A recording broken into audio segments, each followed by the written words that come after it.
নমস্কার, দেখছেন জিও পলিটিক্স এ আমি বাবুল সিএজ।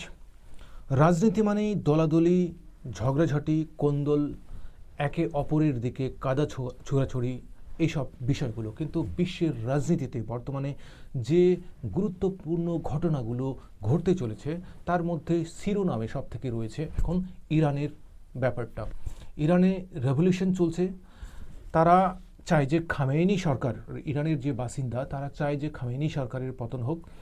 এর জন্য তারা কিন্তু বিভিন্ন ধরনের প্রতিবাদ মিছিলগুলোতে সামিল হচ্ছেন, দেশের লোক সামিল হচ্ছেন। ডোনাল্ড ট্রাম্প সেখানে সরাসরি হস্তক্ষেপ করবেন সেই বিষয়ে মোটামুটি ক্লিয়ার ব্লু প্রিন্ট প্রায় তৈরি হয়ে গেছে। তবে এইসব ব্যাপারগুলো আলোচনার আগে আমি যে বিষয়টা বলতে চাই, ভারতের কিছু জমিনি বিবাদ রয়েছে, পাকিস্তানের সঙ্গে রয়েছে, পাক অকুপাইড কাশ্মীরকে নিয়ে। অপরদিকে অক্ষয় চীন, গলওয়ান ঘাটি, ডোকালাম যে ঘটেছে সেই বিষয়গুলো নিয়েও কিন্তু ভারতের বিবাদ শুধু পাকিস্তানের সঙ্গে নয়, চায়নার সাথেও কিন্তু বিবাদ রয়েছে। আর এই বিবাদগুলোকে ছোট বিবাদ মনে করলে হবে না, বড় রকমের বিবাদ। এর পরেও অরুণাচল প্রদেশের মধ্যেও কিন্তু ভারতের সাথে চীনের একটা বড় রকমের সীমানা বিবাদ রয়েছে। নয়াদিল্লি তথা ভারত সরকার দাবি করে যে পাকিস্তান 1963 সালে চীনের কাছে অবৈধভাবে একটি ভূখণ্ড তারা চীনকে হস্তান্তর করে দেয়। এটি মূলত পাকিস্তান অধিকৃত যে কাশ্মীর পিওকে সেই মানে অংশের উত্তরাঞ্চলের জায়গা, যেটা হচ্ছে যে সাক্সগম ভ্যালি বা ট্রান্স কারাকোরাম ট্র্যাক্টকে 1963 সালের 2 অক্টোবর পাকিস্তান ও চীনের মধ্যে একটি সীমান্ত চুক্তি স্বাক্ষরিত হয়, যাতে প্রায় 5180 বর্গ কিলোমিটার এলাকা পাকিস্তান চীনের কাছে তুলে দেয়। ভারতের দৃষ্টিকোণ থেকে জম্মু এবং কাশ্মীর সম্পূর্ণভাবে ভারতের অংশ, তাই পাকিস্তানের এই হস্তান্তর অবৈধ এবং ভারতের সার্বভৌমত্ব লঙ্ঘন করে বলে ভারত এটা বিবৃতি দিয়ে জানিয়েছেন। ভারত এই চুক্তিকে কখনো স্বীকৃতি দেননি। এটিকে চীন পাকিস্তান ষড়যন্ত্রের অংশ বলে মনে করা হচ্ছে। ভারতের পররাষ্ট্র মন্ত্রণালয় এবং নেতারা বরাবর জানিয়ে এসছে যে এই ভূখণ্ড ভারতের অবিভাজ্য অংশ এবং চীনের দখলে যে বর্তমানে রয়েছে সেটা একেবারেই অবৈধ। 1993 ও 2003 সালে চীন পাকিস্তান মৌখিক ও লিখিত চুক্তিতে ভারত আপত্তি জানায়। পাক অকুপাইড কাশ্মীরের একটা অংশ। ভারত চীন পাকিস্তানের ত্রিমুখী বিরোধের একটি মূল উপাদান হচ্ছে এই অংশটা। এই বিরোধ এখনও অমীমাংসিত। চীন এই এলাকাটাকে তার সিনজিয়াং অঞ্চলের সঙ্গে যুক্ত করে রেখেছে এবং বর্তমানে সেই জায়গাগুলোতে কিন্তু ইনফ্রাস্ট্রাকচারের কাজ চলছে। ভারত মানচিত্রে এটিকে ভারতীয় ভূখণ্ড হিসেবে দেখায়, কিন্তু অপরদিকে চীন এই জায়গাটাকে তাদের নিজেদের ভূখণ্ড হিসেবে দেখায়, অর্থাৎ এটি লাইন অফ অ্যাকচুয়াল কন্ট্রোল বিরোধের সঙ্গেও জড়িত। ভারতের সঙ্গে চীনের মধ্যে প্রকৃত নিয়ন্ত্রণ রেখা LAC line of actual control বরাবর বিস্তৃত সীমান্ত বিরোধ রয়েছে, যা প্রায় 3488 কিলোমিটার লম্বা এবং 3টি খণ্ডে বিভক্ত রয়েছে। এই বিরোধ 1962 সালের যুদ্ধ থেকে বর্তমান পর্যন্ত চলছে এবং সম্প্রতি গালওয়ান উপত্যকা আমরা যেটা জেনেছি সেই সংঘর্ষের মতো ঘটনা ঘটেছে। লাদাখ অঞ্চলগুলোতে এই গালওয়ানটা রয়েছে। অপরদিকে অক্ষয় চীন নিয়ে ডেপসাং যে প্লেন সবচেয়ে বিতর্কিত জায়গা, সেটাও চীন অক্ষয় চীন প্রায় 38,000 বর্গ কিলোমিটার নিয়ন্ত্রণ করে, যা ভারত লাদাখের অংশ বলে দাবি করে। 2020 সালে গালওয়ান ঘাটির সংঘর্ষ, তারপরে ডোকালাম সংঘর্ষ, এইসব সংঘর্ষ কিন্তু ঘটেছে। নাভি ইউডি সীমান্তে মাঝে মধ্যে কিন্তু ভারত এবং চীনের যে সৈন্যবাহিনী তাদের মধ্যে কিন্তু একটা প্রায় ঝগড়া লেগেই থাকে। অন্যদিকে ভারতের উত্তর পূর্ব দিকে অরুণাচল প্রদেশ যে রয়েছে, এই অরুণাচল প্রদেশকে তারা আবার দক্ষিণ তিব্বত বলে চেনে। এই জন্য তাদের মানচিত্রে তারা অরুণাচল প্রদেশকে ধরে রেখেছেন, অপরদিকে ভারত কিন্তু নিজেদের মানচিত্রে অরুণাচলকে ধরে রেখেছেন, অর্থাৎ অনেক দিন থেকে ভারতের সাথেই কিন্তু এরা রয়েছে। চলুন এই বিষয়ে একটা সংবাদপত্রের কাট আউটকে পড়ে নেই।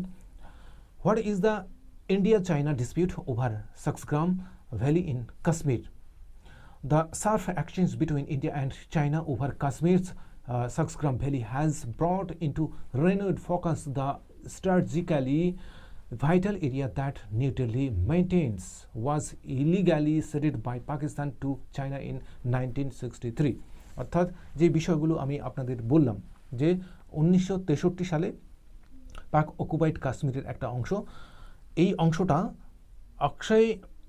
অংশটাই চীনকে দিয়ে দিয়েছিল পাকিস্তান সরকার, হয়তো কিছু অর্থের বিনিময়ে বা হয়তো কিছু সুবিধা লাভের জন্য তারা দিয়ে দিয়েছিল, যাতে চীনের ফেভারটা অন্ততপক্ষে পায়। কারণ ভারত অনেক দিন থেকেই, বিশেষ করে 1947-এর পর থেকেই কিন্তু এই পাক অকুপাইড যে অংশ আছে সেটাকে কিন্তু নিজের বলে দাবি করে আসছে। হয়তো ভারতের সাথে যুদ্ধ লাগলে তারা যুদ্ধে জয় করতে পারবেন না, সেই জন্য যাতে চীনের একটু ফেভারটা পাওয়া যায়, এই অংশটাকে, সাক্সগ্রাম যে জায়গা, এই অংশটাকে তারা চীনের হাতে তুলে দিয়েছিলেন। এই ধরনের প্রচুর পরিমাণে বিবাদ রয়েছে, বিশেষ করে লাদাখের অংশগুলোতে অক্সাই চীন, তারপরে ডোকালাম, গালওয়ান ঘাটি, অপরদিকে অরুণাচল প্রদেশ, বিভিন্ন জায়গায় মাঝে মধ্যেই চীনের যে সৈন্যবাহিনী তাদের সাথে ভারতীয় সৈন্যবাহিনীদের একটা মানে ক্লাস তো চলেই। Over a year after India and China reached a deal to end a protected military standoff in eastern Ladakh, a fresh border tussle seems to be brewing over Saksgram Valley in Jammu and Kashmir. The recent sharp actions between India and China over the Saksgram Valley has brought into renewed focus the strategically vital 5,000 square kilometer tract that New Delhi maintains was illegally ceded by Pakistan to China in 1963, with China already building key infrastructure in the valley as part of the China-Pakistan economic corridor. It was raised concerns of the two all-weather friends sandwiching Indian positions. তার মানে এই কথাটাই বলছে যে সাক্সগ্রাম যে জায়গা, সেই জায়গাটা চীনকে দেওয়ার ফলে তারা ওই জায়গা দিয়েই কিন্তু একটা ইকোনমিক করিডর তৈরি করছে অনেক দিন ধরে, যার ফলে এই দুটো বন্ধুত্বপূর্ণ রাষ্ট্র ভারতের ওই অংশটাকে প্রায় স্যান্ডউইচের মতো রেখে দিয়েছে। স্যান্ডউইচ আপনারা নিশ্চয়ই জানেন যে ওপরে একটা ধরুন যে পাউরুটি, নিচে একটা পাউরুটি, তার মধ্যে কিছু শাকসবজি দিয়ে বা স্লাইস দিয়ে টিয়ে মানে বানানো হয়। তো ঠিক ওই জায়গাটাতে ভারতের যে অংশটা সেই জায়গায় স্যান্ডউইচের মতো রয়ে গেছে। যাই হোক, চলুন এবার ইরানের দিকে যাই, কারণ ইরান ইদানিং খুব গরম গরম তাজা তাজা খবর দিচ্ছে। আনফর্চুনেটলি আমরাও চাই না যে ইরানের যে কন্ডিশন চলছে এইভাবে সেখানকার মানুষ এইভাবে ভুগুক বা যা তারা সাফার করছে সেই কন্ডিশনকে তারা যাতে তাড়াতাড়ি রিকভার করে উঠতে পারে। কিন্তু একটা হেডলাইনের মাধ্যমে আমরা বিষয়টা পরিষ্কার করব যে সেখানে কতজন অলরেডি লোক মারা গেছেন। Nearly 2000 people killed in Iran protest সেইজ official report অনুযায়ী প্রায় 2000 মানুষ সেখানে মারা গেছেন, প্রায় 12 থেকে 14,000 জন মানুষ গ্রেপ্তার হয়েছেন। মানে ইরানের খামেনি সরকার প্রচুর পরিমাণে অত্যাচার করছেন সেখানকার যে সরকার বিরোধী আন্দোলন বা প্রোটেস্টার্স চলছে তাদের উপর। Iran's clerical authorities have accused the US and Israel of fomenting unrest and said unnamed people they call terrorists have hijacked the protest. Clerical authorities ইরানের তারা দাবি করেছেন যে ইউএস এবং ইসরায়েল তারা এমনভাবে সেই জায়গায় মানে নিজেদের প্রভাবটাকে খাটাচ্ছেন, তারা ওই জায়গায় আন্দোলনটাকে ইন্ধন দিচ্ছেন, আর মনে হচ্ছে যে টেরোরিস্টরা সেই আন্দোলনটাকে দখল করে নিয়েছে, মানে তাদের আয়ত্তের বাইরে চলে গেছে, ইরানিয়ান সরকারের আয়ত্তের বাইরে চলে গেছে, এবং এই টেরোরিস্টরাই এখন সেই আন্দোলনটাকে চালাচ্ছে। মানে ডাইরেক্টলি তিনি এখানে আমেরিকা এবং ইসরায়েলের হাত আছে বলে মত প্রকাশ করেছেন। তবে গতকালই আমি বলেছি যে ইরানিয়ান এক্সাইল ক্রাউন প্রিন্স তিনি আমেরিকার হস্তক্ষেপ চেয়েছিলেন। আমেরিকা রেসপন্স অলরেডি করেছে, হয়তো যে কোনো মুহূর্তে সেখানে স্ট্রাইক হতে পারে আমেরিকা দ্বারা। যদি স্ট্রাইক হয় তাহলে বুঝতেই পারছেন যে আয়াতুল্লাহ খামেনি সরকারের অবস্থা কি হতে পারে। অনেক দিন থেকে তিনি সেখানকার মানুষকে মানে ভোগাচ্ছেন, মানুষ রাস্তায় নেমেছে তার প্রতিবাদে, এবং এই ফায়দাটা অবশ্যই আমেরিকা তুলতে চান।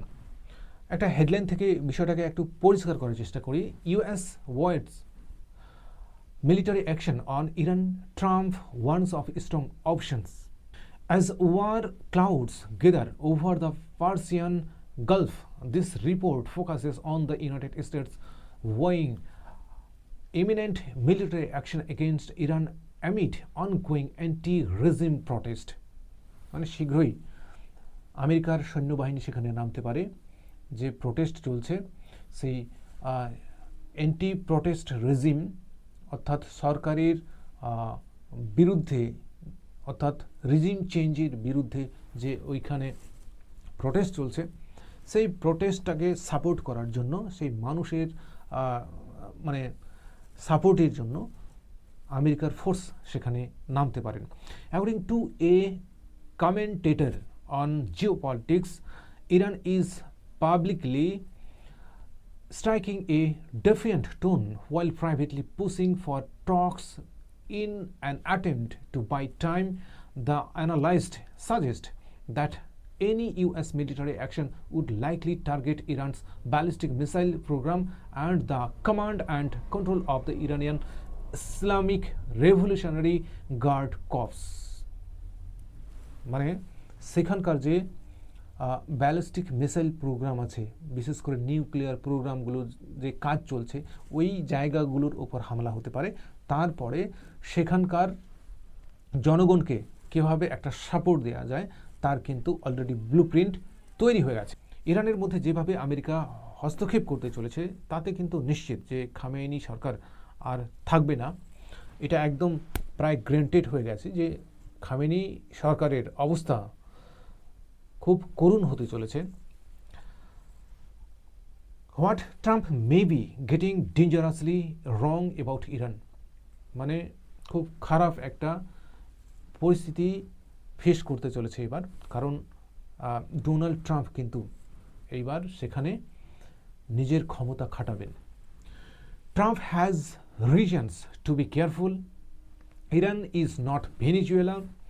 It is nearly as big as Western Europe and remains a military power despite being degraded by the Israel and the US military action last year. ইরানও একটু ধমকি দেওয়ার চেষ্টা করেছে, যদিও এই ধমকিগুলোর কোনো মানে প্রভাব খাটবে না। ইরান বলেছে যে ডোনাল্ড ট্রাম্প একটু সতর্ক থাকুক, এটাকে ভেনেজুয়েলা মনে না করুক। যেমন ভেনেজুয়েলার রাষ্ট্রপতি নিকোলাস মাদুরোকে তিনি তুলে নিয়ে গেছেন, এইরকম ইরানের যে খামেনি সরকার তাকে ভেনেজুয়েলা মনে না করুক, ভেনেজুয়েলার মতো না মনে করুক। তো এই ধমকিটা তারা দিয়েছেন। আসলে যখন প্রায় 80% লোক তার খিলাফ চলে গেছেন, খামেনি সরকারের খিলাফ চলে গেছেন, যেমন বাংলাদেশে আমরা দেখেছি যে শেখ হাসিনার বিরুদ্ধে প্রায় 80 থেকে 85% লোক ওর এগেনস্টে চলে গিয়েছিলেন, সেই জন্য পতন হতে বাধ্য হয়েছিল শেখ হাসিনা সরকার। ঠিক তেমনই 85% লোক এখন চাইছেন যে খামেনি আমাদের মানে এতদিন একটা মায়াজালির মধ্যে রেখেছিলেন, কিভাবে তিনি দেশের মধ্যে সংকট তৈরি করেছেন। আমরা চাই না যে এই সংকটের মধ্যে আর থাকি, আমরা এই ক্ষমতা থেকে বা এই খামেনি সরকারের রিজিম থেকে নিজেদের মুক্ত করতে চাই, আমরা এমন একটা দেশ চাই যেখানে সব কিছু ঠিকঠাক থাকবে। শীঘ্রই তারা আয়াতুল্লাহ খামেনির শাসন থেকে মুক্ত হতে চান, তার রিজিম চেঞ্জ চান এবং এর জন্য আমেরিকার রাষ্ট্রপতি ডোনাল্ড ট্রাম্পের তারা হস্তক্ষেপ চেয়েছেন। ধন্যবাদ এই প্রতিবেদন দেখার জন্য। যদি আপনাদের ভালো লাগে অবশ্যই চ্যানেলটি সাবস্ক্রাইব করবেন।